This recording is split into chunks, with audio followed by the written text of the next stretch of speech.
Բարև Վերջին օրերին բավական նշանակալի իրադարձություններ են տեղի ունենում Հայաստանի արտաքին քաղաքական օրակարգում։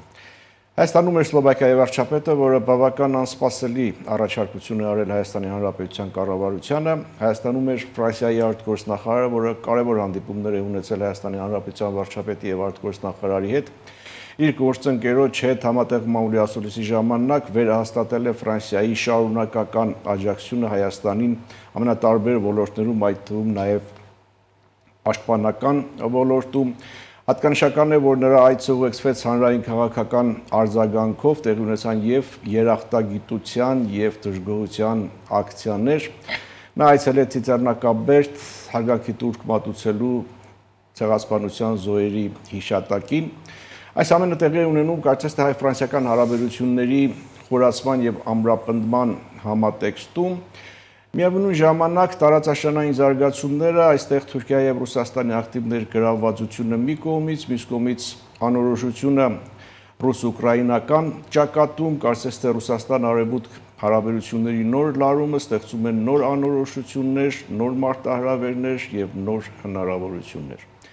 Սա Ազատ զրույց է Free News-ի եթերում, ես հիմա զրուցելու եմ Հայաստանի Եվրոպական կուսակցության նախագահ Տիգրան Խզմալյանի հետ։ Բարև ձեզ։ Ողջույն Խզմալյան։ Մի անկեղծ խոստովանություն անեմ, ինձ թվում էր, թե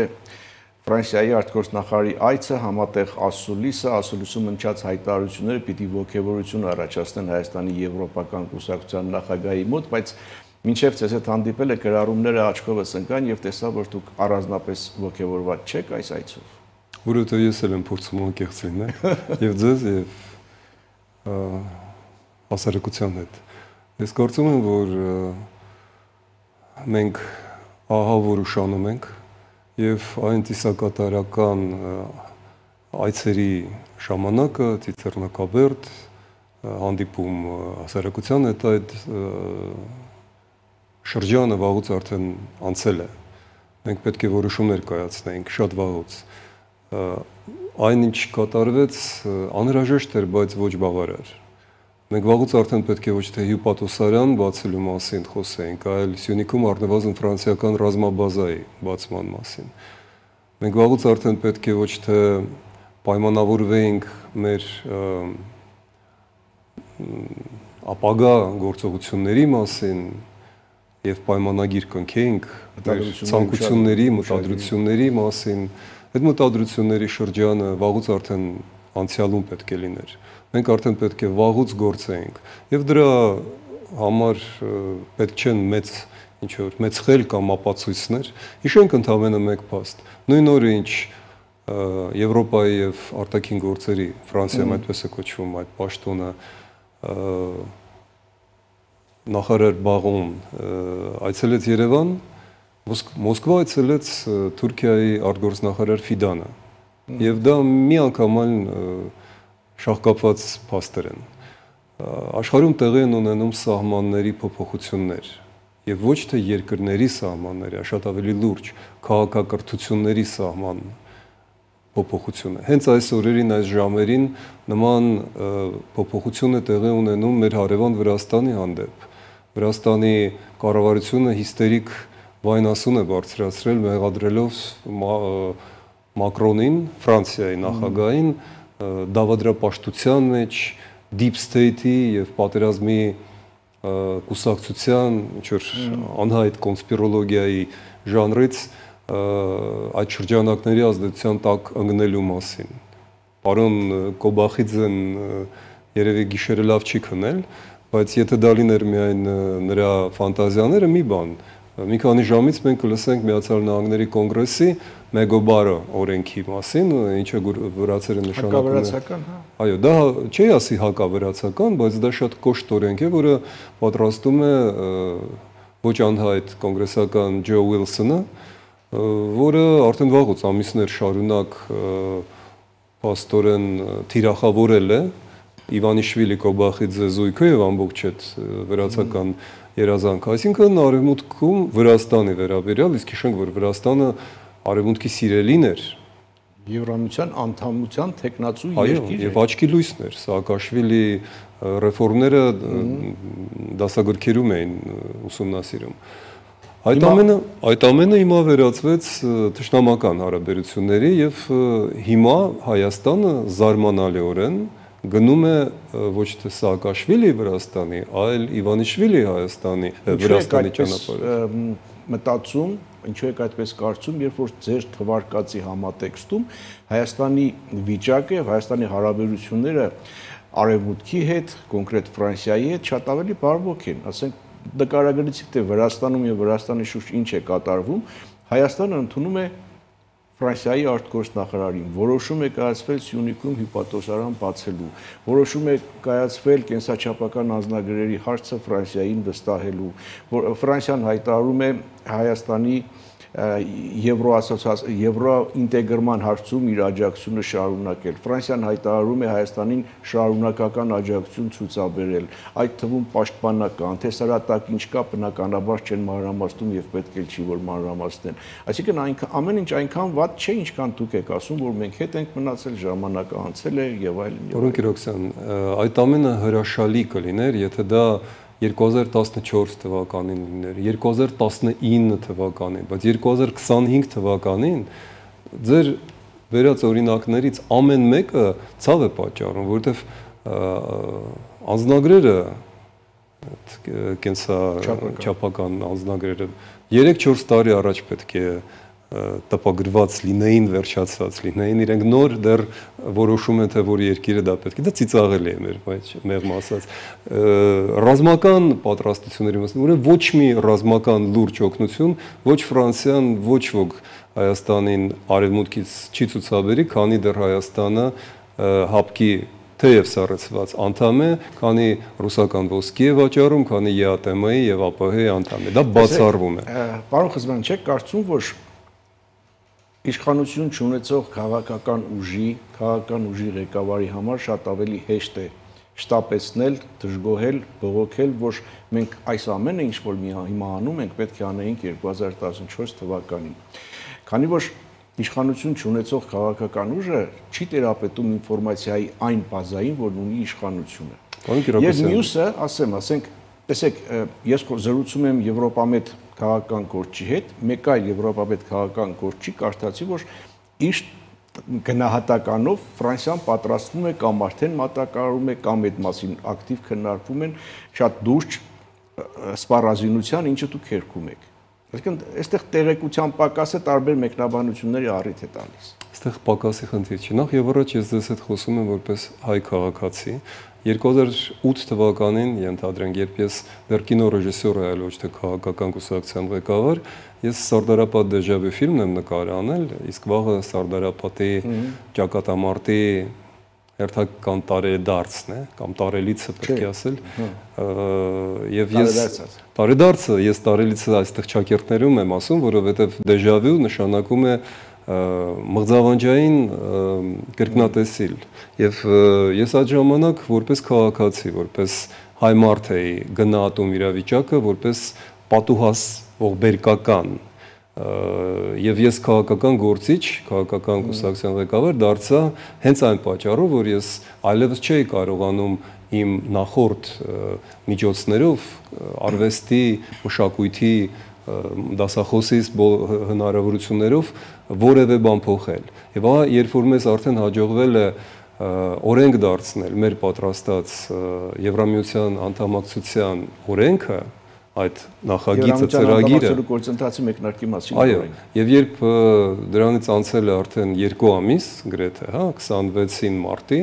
այո, այսօր 27-ն է, ուղիղ 2 ամիս է, այսօր ինչ ընդունվել է օրենքը, եւ այդ օրենքի մասին մենք լսում ենք արտգործնախարարից, որ մենք չենք ուղարկում հայտ, մենք չենք սկսում բանակցություններ, այսինքն այդ օրենքը մեզ համար առ ոչինչ է։ Ես ճիշտ մեջ բերենք, ես էլ բառացի մեջ չեմ բերում, մենք չենք դիմել։ Այո։ Մնացածը ածանցյալ է։ Չենք դիմել եւ այս պահին քննարկումներ չկան։ Այո, հենց սա եմ ասում։ Մենք չենք դիմել եւ իսկ ինչի ենք մենք օրենքը ընդունել, որպեսզի հետո ցույց տանք, որ մենք օրենք ենք ընդունել։ Ես գալիս ենք իմ ասացին, որ դուք շտապում եք։ Ես շտապում եմ, որովհետեւ մեր կյանքի կեսը անցել է, մեր բոլոր կորուստները, մեր բոլոր սխալները հենց նրանից են, որ Ես լսում եմ, դուք շտապում եք։ Մենք ուշացանք, ասում եմ ես, շտապողս։ Եվ հիմա ենք ուշանում։ Հենց հիմա, երբ որ շատ ավելի կտրուկ քայլեր է պետք անել, հենց հիմա, երբ որ Ռուսաստանը Թուրքիայի արտգործնախարարին է ընդունում եւ ռուս Ադրբեջանը թուրքական դաշինքը ամեն վարքյան պատրաստ է իր ծրագիրը իրականացնել, մենք դեռ չենք դիմել, մենք դեռ մտածում ենք, մենք դեռ տատանվում ենք եւ այդ պատճառով մենք կրկին ուշանում ենք։ Գուցե մենք շտապում ենք ոչ այնքան արագ։ Պարոն Կիրակոսյան, մեր աչքի առաջ մենք կորցրեցինք մեր երկրի 1/3 դուրս գալով տարածաշրջանային զարգացումներից, գլոբալ անորոշություններից։ Ես հասկանում եմ, որ իշխանություն ունեցողները մի փոքր ավելի շրջահայաց պիտի լինեն, ավելի հաշվեն բոլոր հնարավոր ռիսկերը։ Ասենք մենք խոսում ենք, հա, դուրս գալ հապկից ՀԱՏՄ-ից հրաշալի է եւ անդամագրվել, այնտեղ չգիտենք ինչքան կտևի, այստեղից ինչ ռիսկեր կլինեն։ Մենք 7 տարի առաջ պետք է այդ ամենը անեինք։ Հիմա եթե ես մեջ բերեմ, բառացի չեմ մեջ բերում, ասուլիսի ժամանակ հնչած այն միտքը գնահատական որպես, որ հայ-ֆրանսիական հարաբերությունները ըստ էության կարելի է համարել, որ հասել են ռազմավարական գործընկերության մակարդակի, պարզապես դա անհրաժեշտ է հիմա փաստաթղթավորել։ Դուք էլի պիտի ասեք, որ պետք էր փաստաթղթավորել 2014 թվականին կամ չգիտեմ որ թվականին։ Փաստաթղթային շրջանը հասնում է, երբ որ հարաբերությունները արդեն այնքան են հասունացել, որ մնում է արդեն փաստագրել դա, բայց հիմա չունենք այդպիսի հարաբերություն։ Գիտեք, ես բազմաթիվ օրինակներ գիտեմ, ինձ դիմում են եւ արտասահմանյան եւ Սփյուռքի մեր գործարարներն օրինակ եւ այնպիսի առաջարկներ էին տալիս եւ իմ միջոցով ես հասնում եմ ամենաբարձր մակարդակի Իտալիայից, Ֆրանսիայից, Ավստրիայից, որոնք տապալվում էին տարիների ընթացքում ամենաբարձր տեխնոլոգիաների վերաբերող բաներ, այսինքն որևէ բան չի արվում եւ փաստագրելու փաստաթղթի հասնելու բան գրեթե չկա։ Փաստաթղթավորել ես նկատում էի հայ-ֆրանսիական հարաբերությունների ռազմավարական գործընկերային բնույթը։ Դա այդ գործընկերային բնույթը դեռևս թղթի վրա է։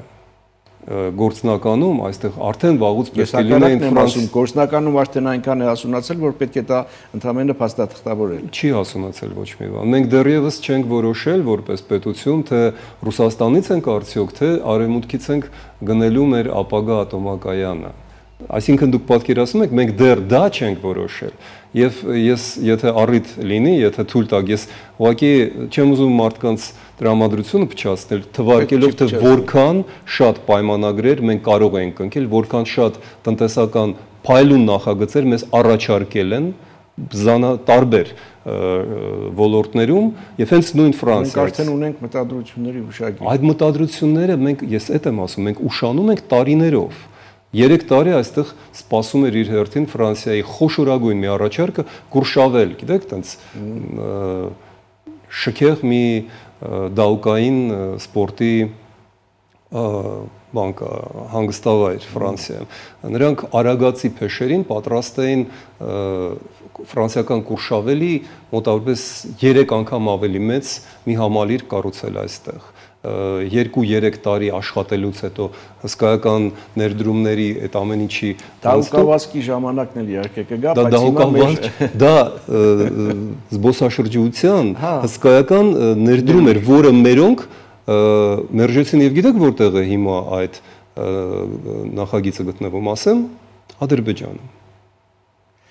Դա վերջին ամիսների մեր զարգացումն է։ Հայ-ֆրանսիական հարաբերությունների գործնական հնարավոր արդյունքները, այդ թվում եւ պաշտպանական ռազմատեխնիկական։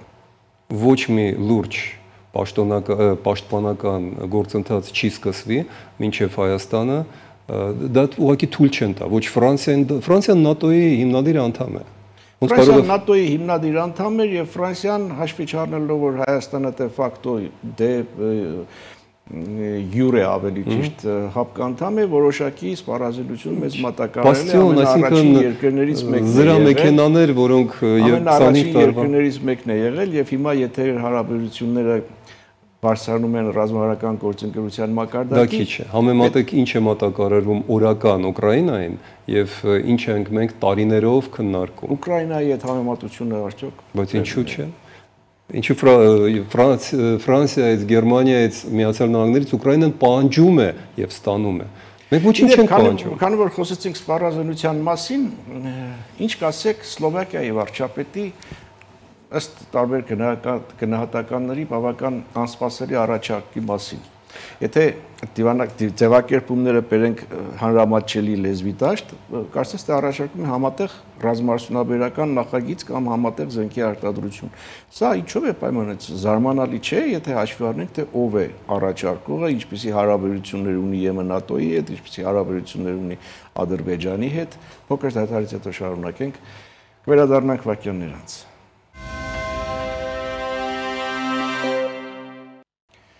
Իշեսեմ սահազազրույցն է Free News-ի եթերում, ես զրուցում եմ Հայաստանի Եվրոպական կուսակցության նախագահ Տիգրան Խզմալյանի հետ, մենք հասանք Սլովակիայի վարչապետի առաջարկին Հայաստանի Հանրապետության կառավարությանը։ Դուք հարցրեցիք, արդյոք զարմանալի չէ, որ Ֆիցոն առաջարկում է Փաշինյանին ռազմական համագործակցություն։ Դա զարմանալի չէ, դա ծիծաղելի է։ Չնայած որ դա հետաքրքիր նախապատմություն ունի, եթե շատ հակիրճ, Սլովակիան էր այն երկիրը, որտեղից ռուսական հատուկ ծառայությունների համաձայնությամբ մի լավ պաստորեն մաշված ռուսական կործանիչների սովետական շրջանում Սլովակիային փոխանցած մի էսկադրիլիա ժամանակին տեղափոխվել էր Հայաստան, որը երբեք չգործեց, փտեց ու հիմա դուրս գրվեց, բայց գումար դուրս գրվեց դրա տակ նաև մարդիկ հարստացան, կուրսք էին ծեծում, որ իրենք պաշտպանության ոլորտում դա մի 10-15 տարի առաջ էր, Փաշինյանից առաջ էր, դա Քոչարյանի ու Սերժ Սարգսյանի արանքում էր դա։ Այսինքն Սլովակիան ունի այդպիսի աֆերաների փորձ Հայաստանի հետ կապված, ինչ վերաբերվում է Սլովակիայի հետ ռազմական համագործակցությանը, տեսեք, երկու երկիր կա Եվրամիությունում, որոնք գտնվում են ձայնազուրկ վիճակում եւ օրինակ Հունգարիայի դեպքում խոսքը գնում է Օրբանի եւ Ֆիցոյի մասին։ Իրենք երկուսն էլ գրեթե ուղիղ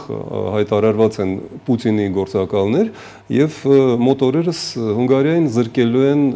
քվեարկության իրավունքից, իսկ Սլովակիային արդեն զրկում են ֆինանսական աջակցությունից։ Եվ ահա այս պայմաններում ում է ներկայացնում Սլովակիայի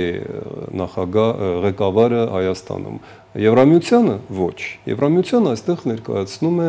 Ֆրանսիայի արտգործնախարարը։ Ուրեմն Սլովակիայի ղեկավարը ներկայացնում է այստեղ, ես մտնում եմ իհարկե ենթադրությունների դաշտ, բայց ինքը եւ Օրբանը շարունակում են ներկայացնել Պուտինի առաջարկները։ Այսպես սա ավելի շատ ռուսական առաջարկություն է, քան թե Սլովակիայի առաջարկը։ Անշուշտ մենք բոլորս հիշում ենք, որ Շվեդիայի եւ Ֆինլանդիայի ՆԱՏՕ անդամակցելու ընթացքում հենց Հունգարիան, հետո նաև Սլովակիան դրանց միացան, ինչպես եւ Ուկրաինայի հարցում իրենք խոչընդոտում էին, փորձում են խոչընդոտել, չկարողացան, բայց փորձում են։ Պես որ հիմա իրենք նույնը Հունգարիային մի քիչ ավելի դժվար է, որովհետեւ Հունգարիայի պատմությունը Հայաստանի հետ ունի արյունոտ բծեր, իսկ Սլովակիան տվյալ դեպքում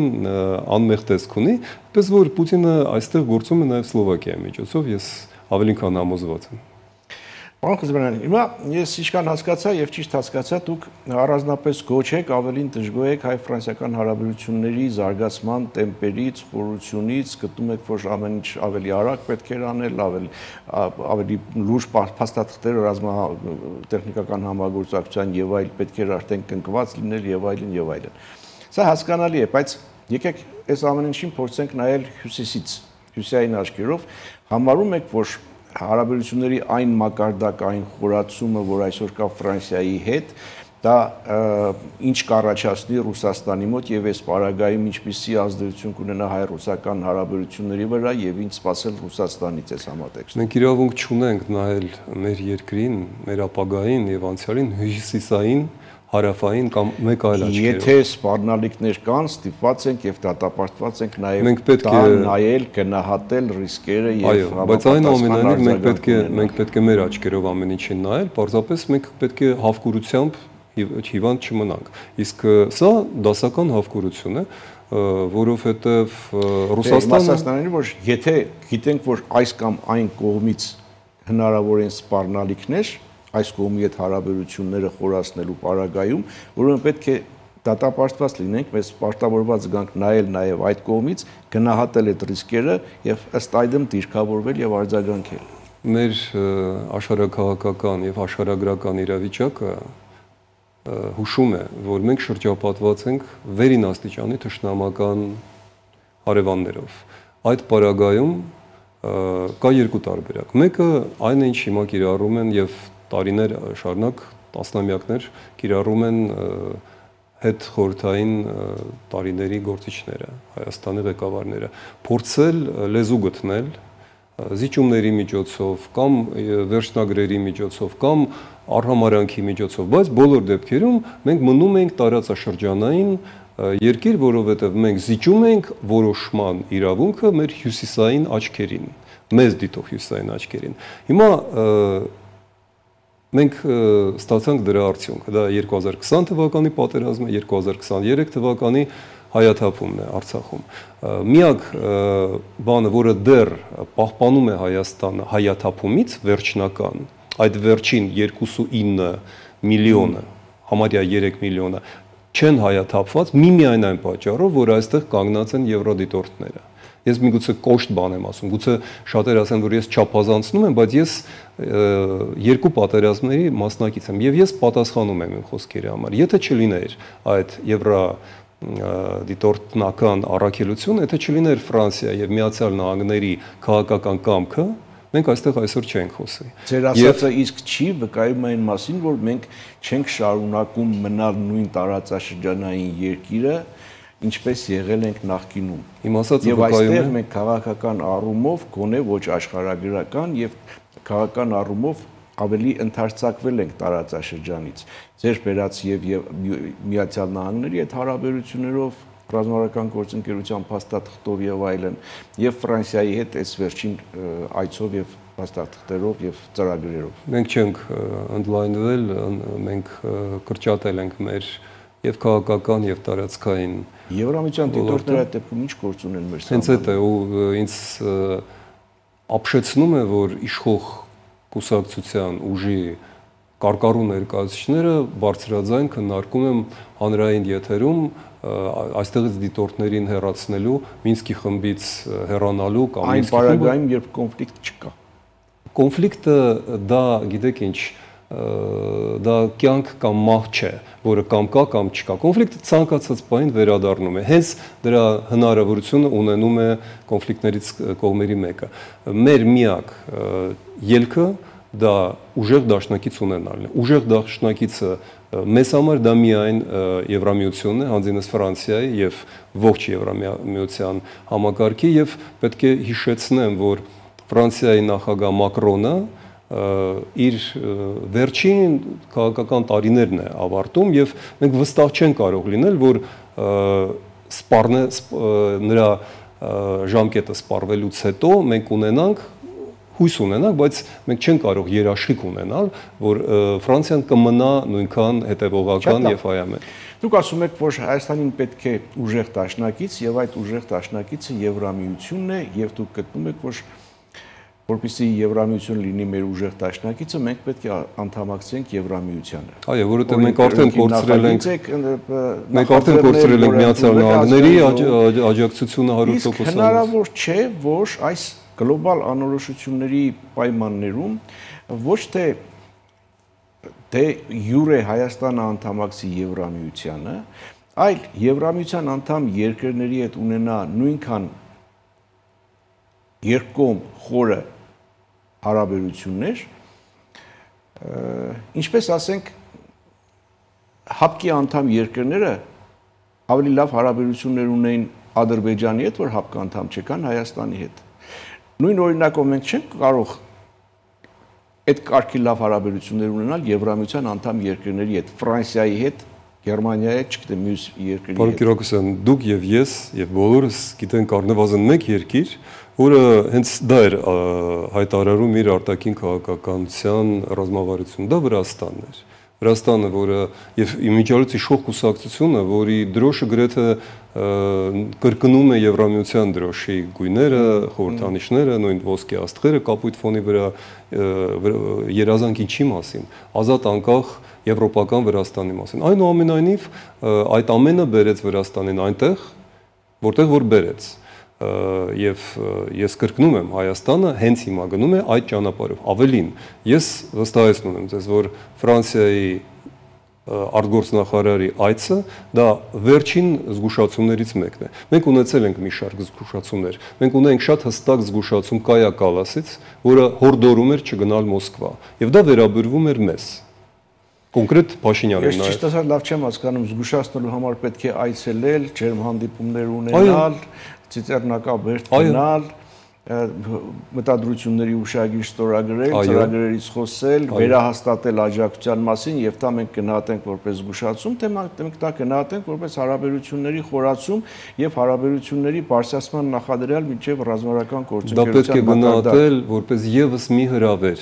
Եվս մի հրավեր։ Մենք շատ վաղուց կարող ենք այդ հրավերներից օգտվել։ Ինչ լսեցին եվրոպացիները Երևանից։ Ընդհանրապես մեկ շաբաթ առաջ ամենաբարձր մակարդակով ասված էր. մենք չենք դիմում Եվրամիություն, մենք չենք վարում բանակցություններ։ Մենք չենք դիմել եւ այս պահին չենք վարում։ Ինչ տարբերություն իմաստուն այն է, որ մենք այսօր դեռ չենք դիմել, վաղը կարող ենք դիմել։ Իսկ իմ այսօր բանակցություններ չկան, վաղը կարող են։ Իմ ասածն այն է, որ այդ վաղը կարող է չլինել։ Վաղը կարող է չլինել։ Այո։ Տեղափոխվենք Ուկրաինա, այստեղ ինչ է ներողություն, մինչև Ուկրաինա հասնելը դուք շոշափեցիք Ռուսաստան-Թուրքիա հարաբերությունները, Հական Ֆիդանի այցը, այդտեղ հանդիպումների օրակարգում ըստ էության եւ Հարավային Կովկասը կար եւ Ուկրաինան բնականաբար Հարավային Կովկասի մասով ինչ է կարծում, ինչ դիտարկումներ ունեք, այստեղ ինչ որ նոր օպերացիայի մշակման հնարավորություն է, թե ինչ։ Ես ընդամենը կարող եմ հիշեցնել, քանի որ դուք արդեն ասացիք, որ հաջորդ հարցը լինել է Ուկրաինայի մասին, ընդամենը հիշեցնեմ, որ Ուկրաինայի հարձակումից 1 օր առաջ, Ուկրաինայի վրա հարձակումից 1 օր առաջ Պուտինը Կրեմլում ընդունել էր Իլհամ Ալիևին, եւ այդ հանդիպումը չէր կարող լինել առանց Թուրքիայի ոչ միայն համաձայնության, այլ համակարգման, որովհետև 20 եւ 23 թվականի մեր ողբերգությունները ունեին մեկ նպատակ Պուտինի համար։ Դա Ադրբեջանի միջոցով Արցախը զավթված միացնել դեռ 100 տարի առաջ զավթված Նախճեվանին Սյունիքի միջոցով։ Այդ ծրագիրը մնում է ուժի մեջ, որովհետև այդ ծրագիրը Թուրքիան որպես Ռուսաստանի էներգետիկ հաբ վաղուց արդեն մշակված 2010-11 թվականին սկսած ռազմաքաղաքական այդ մոտեցման տրամաբանությունը եւ իրենք շարունակում են այդ մասին խոսել եւ Հայաստանը շարունակում է մնալ այդ թուրքական ռուս-թուրքական դաշինքի կոկորտում նույն ոսկորը այստեղ որևէ տարբերություն չկա եւ մարդիկ ովքեր չամաչեցին երեք Ֆրանսիայի դեսպանատան մոտ գնալ եւ դեմքերը հիմնական մասը դեմքերը թաքցնելով հայհոյանքներով պաստառներ էին պահում հակաֆրանսիական, հակաարևմտյան, իրենք շատ լավ պետք է հասկանան, որ Ֆրանսիան հիմա միակ երկիրն է, որը պաշտպանում է մեզ ռուս-թուրքական հարձակումից։ Որտեղ Միացյալ Նահանգները հիմա այս երաշխիքը չեն տալիս, ուղիղ երաշխիք չեն տալիս, անուղղակիորեն այո, քանի որ չեն հարձակվում Իրանի վրա։ Ինչ վերաբերվում է ռուս-թուրքական հարաբերություններին, Հայաստանի վերաբերյալ այդքան իմ կարծիքով չի փոխվել։ Ուկրաինական ճակատում ինչ է կատարվում։ Հետաքրքիր էր այստեղ մի գիտեք ինչ հանգամանք, մենք բարոյականությունից ենք խոսում, որ բարոյական է քաղաքականությունը կամ ոչ, եւ բարբերաբար հենց Ուկրաինայի պատճառով բարոյականության խնդիրը առաջանում է քաղաքականության մեջ, որովհետեւ վերջերս Թրամփը անվանեց Պուտինին crazy, գիշ, խելագար, մոլագար, մոտավորապես այսպիսի մի թարգմանություն։ Ասենք crazy վերջացնենք։ Հա, ասենք crazy վերջացնենք։ Եվ Կրեմլից դա մեկնաբանեցին, եթե թարգմանենք հայերեն, զգացմունքային գերլարվածություն, այսինքն իրենք էլ ախտորոշում դրեցին Թրամփին։ Պետք է ասել, որ զգացմունքային անզգայունությունը այսինքն դրա հակառակը բնորոշ է կենթանիներին, թեև կենթանիներն էլ էմոցիաներ ունեն, եւ խենթ մարդկանց կամ իսկապես մոլագարներին, սերիալ մանիակներին, որոնք չեն զգում էմպաթիա, չեն զգում ցավ կամ ցավակցելու ունակություն չեն զգում։ Այսինքն Կրեմլը ընդունեց, այո, որ մենք այսպիսին ենք։ Ուկրաինան փոխեց համաշխարհային քաղաքականությունը եւ այստեղ ջրբաժանը հենց այն է։ Մենք պետք է լինենք Ուկրաինայի հետ միասին, որպեսզի լինենք արևմուտքի։ Ուկրաինան հայտարարում է, որ Ադրբեջանը իր համար կարևորագույն գործընկեր է հենց էներգետիկ նախագծերում եւ առաջարկում է նույն հաբը դառնալ Եվրոպայի համար Ադրբեջանը։ Ուկրաինան նման բաներ չի հայտարարում։ Ուկրաինան շատ ավելի զուսպ եւ չոր է արտահայտում Ադրբեջանի նկատմամբ, չմոռանանք, որ Ֆրանսիան եւ Իտալիան, Եվրոմիությունը ընդհանրապես Ադրբեջանին դեռևս դիտում են որպես էներգետիկ այլընտրանք Ռուսաստանին, բայց իրենք որևէ պատրանք չունեն եւ սա ավելի շատ մարտավարական փորձ է փոկել Ռուսաստանից Ադրբեջանի լծակը, որովհետեւ մեկը մեկի հետևից Ռուսաստանից լծակները պետք է փոկվեն եւ մեր նպատակը պետք է լինի ոչնչացնել Ալիևի բռնապետական ռեժիմը եւ հենց Ֆրանսիայի հետ դա միակ երկիրն է արևմուտքում, որի ոտքը Ադրբեջանը տրորել է։ Ադրբեջանը ոչ ոքի հետ որևէ խնդիր չունի։ Մի լարվածություն կա Իրանի հետ, մնացածից շատ լավ հարաբերություններ։ Միակ երկիրը արևմուտքում, որը իսկապես դիտում է Ալիևի ռեժիմը որպես թշնամական, դա Ֆրանսիան է։ Ինչ է արդյոք Հայաստանը անում Ֆրանսիայի հետ այդ հարցով։ Միակ այդ ոչ մի բան։ Եվ Միացյալ Նահանգների քաղաքականությունը այս Թրամփի էմոցիոնալ հայտարարությունից հետո կփոխվի, պատժամիջոցներ Պատժամիջոցները են թե բաժանվում են։ Մենք անդադ պետք է հիշենք, որ գիտեք 50 տարի առաջ Նիքսոնի օրոք Քիսենջերը սկսեց Չինաստանի հետ սիրախաղերը սովետական միության դեմ, եթե հիշում եք, 72-73 թվականներին։ Հիմա գրեթե կես դարանց Ամերիկան նույն խաղը խաղում է Չինաստանի դեմ, Ռուսաստանի հետ։ Այսինքն այն, որ համարում են Թրամփին Պուտինի երկրպագու, դա երկրորդական է։ Միացյալ Նահանգներին Ռուսաստանը դեռևս պետք է դա է պատճառը, որ չեն ջախջախում Ռուսաստանին, անում են դա դանդաղ։ Եվ իմ կարծիքով որոշիչ այստեղ կլինի նավթի գինը 50 կամ 50-ից ցածր հասնելու, դա այն էր, ինչ արեց Ռեյգանը Սովետական միությանը։ Հիմա էլ այդպիսի խոսակցություններ կան։ Սա արդեն ծրագիր է, որը կարծեմ հունիսին ուժի մեջ կմտնի եւ դա մահացու հարված կլինի ռուսական տնտեսությանը, իսկ հետեւաբար նաեւ պատերազմական մեքենային Պուտինի։ Շնորհակալ եմ զրույցի համար։ Ես էլ եմ շնորհակալ։ Հետևենք իրադարձությունների զարգացումներին, սա Ազատ զրույցներ Free News-ի եթերում, ես զրուցում եի Հայաստանի Եվրոպական կուսակցության նախագահ Տիգրան Խաձմալյանի հետ, կհանդիպենք։